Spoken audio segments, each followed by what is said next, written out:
This week we're going with the popular vote. If you didn't see it, there was a poll in the community page this week to decide the subject of this video. If you voted for the Voodoo 3 versus the Voodoo 4, well, you got it. Today we're trying to objectively answer a question I've often seen on the internet. Is the Voodoo 3 faster than the Voodoo 4? Not going to keep you waiting until the end. The Voodoo 4 is faster than the Voodoo 3 most of the time. But by how much? Let's find out.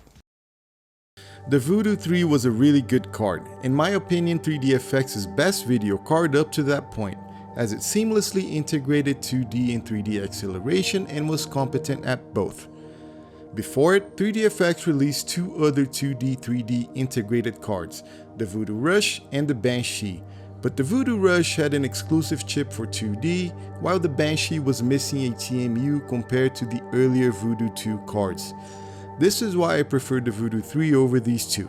Today we're using a Voodoo 3 3000 that, besides the standard 16MB of SD RAM with 128-bit bus, has the memory and GPU clocked at 166 MHz.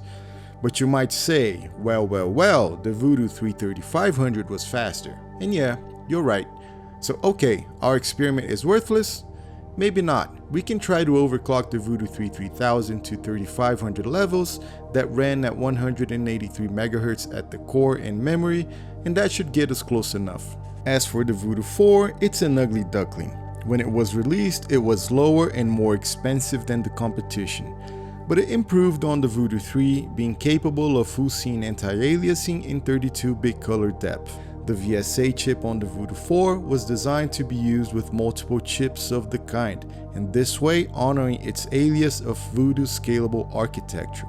But the Voodoo 4, as you know, only has one of those scalable chips, and to make things worse, its core and memory are both clocked at 166 MHz. Same as the Voodoo 3 3000, unlike the higher clocked Voodoo 3 3500.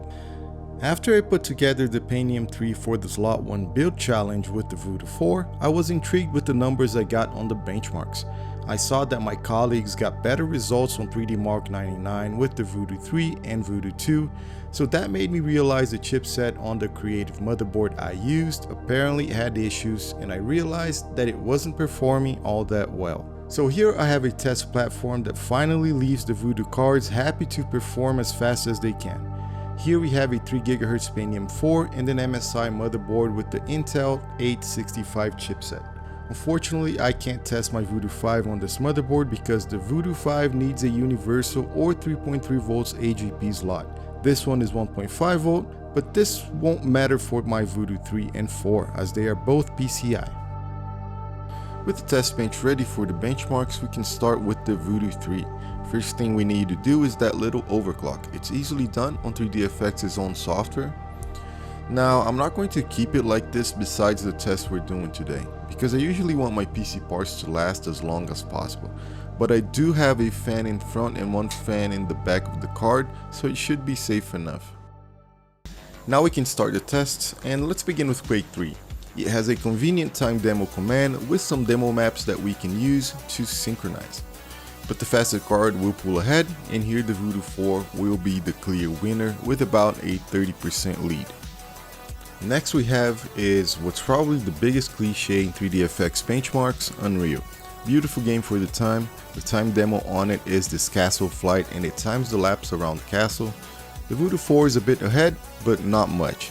Only 4 frames, so that would be unnoticeable if you were actually playing the game. Next game we have is Serious Sam. Now this one is a bit subjective. The time demo doesn't run the frames freely, it sticks to the playable speed, but I've synchronized them as best as I could, and if you pause and look at the frame counter on the top right, usually the Voodoo 4 is a bit ahead. Again, only by a few frames. Alright, now for the pinnacle of PC gaming benchmarks, 3D Mark 99. So this is a good example why you shouldn't trust synthetic benchmarks 100%.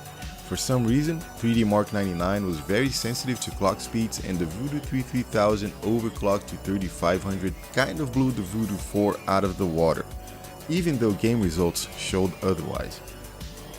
Finally, we can see that with stock clocks, which are the same for both video cards, the Voodoo 4 is a bit ahead of the Voodoo 3 3000, but once overclocked, yeah, game's over. So I hope that made more sense to you than the movie 2001: A Space Odyssey. And if you want to check out more GPU battles, check out this playlist.